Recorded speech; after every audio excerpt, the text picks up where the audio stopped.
Today we got a door lock. Bought off internet. This is a lifesaver.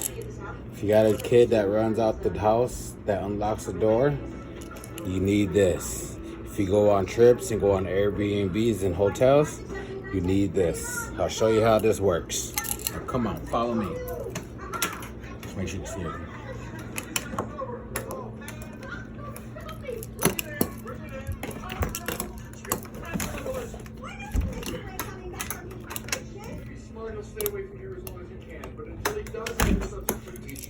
That.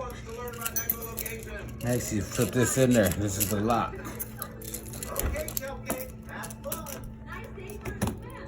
Voila. No one's getting out of that bad boy, and it's unlocked.